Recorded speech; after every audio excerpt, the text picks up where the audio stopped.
존경하는 경기도민 여러분, 안혜영 의장님을 비롯한 동료 의원 여러분, 이재명 도지사님과 이재정 교육감님을 비롯한 공직자와 언론인 여러분 안녕하십니까? 수원 출신 더불어민주당 소속 김봉균 의원입니다. 오늘 본 의원은 지난 민선 6기 경기도의 청년 실업 문제 해결과 청년 인재 양성을 위해 설립된 경기도 스타트업 캠퍼스 운영사업자 선정을 두고 경기도와 주식회사 A 그리고 주식회사 B 사이에서 일어난 일들이 특혜와 비리로 얼룩져 있음을 확인한 바 해당 사건에 대해 검찰 고발을 비롯한 엄정한 수사를 촉구하고자 이 자리에 섰습니다. 경기도는 지난 2016년 스타트업 캠퍼스 운영 사업을 민간에 위탁하기로 결정하고 경기도 과학진흥원에 사업 관리를 위탁한 바 있습니다.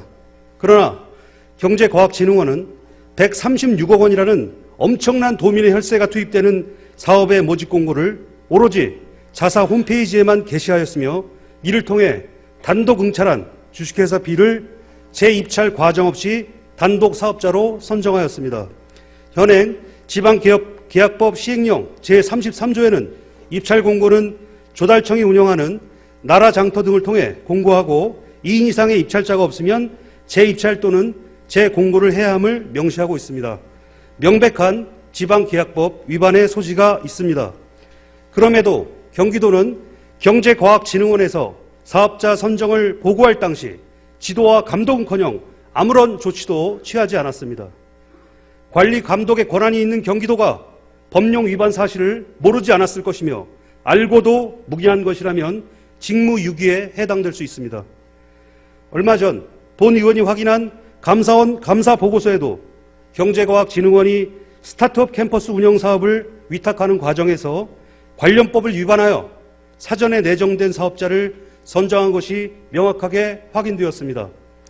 더 놀라운 것은 수탁사업자 모집 공고가 나오기도 전에 주식회사 B의 관계자가 남경필 전 지사가 주관하는 경기도 주간 정책회의에 참석하여 스타트업 캠퍼스 운영 방안 등을 발표하고 예산 건의까지 하였다는 구체적 진술이 나온 상황입니다.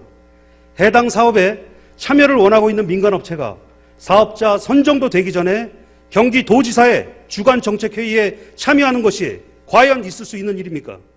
또한 수탁사업자 공모 기간 중 경기도의 한 공무원은 주식회사 B의 대표 경제과학진흥원 담당자와 함께 만나서 주식회사 B에 협조할 것을 지시했습니다. 이는 부패 방지 권익위법 위반입니다. 주식회사 B는 운영사업자로 선정되기도 전에 벌써 강의실, 사무실, 총장실 등 공사 관련 견적을 받았으며 전 직원이 고작 대표이사 한 명뿐인 건설업 등록조차 되어 있지 않은 무자격 업체에 무려 30억 원의 공사 계약을 했고 집행했습니다. 더 놀라운 것은 하지도 않은 공사에 1억 4,700만 원이라는 거액을 지급했다는 것입니다. 건설산업기본법에는 5천만 원 이상의 종합공사, 1,500만 원 이상의 전문공사 등은 반드시 건설업을 등록해야만 공사를 할 수 있도록 규정되어 있으며 위반할 시 5년 이하의 징역, 5천만 원 이하의 벌금에 처하도록 되어 있습니다. 분명한 현행법 위반이 될 수 있습니다.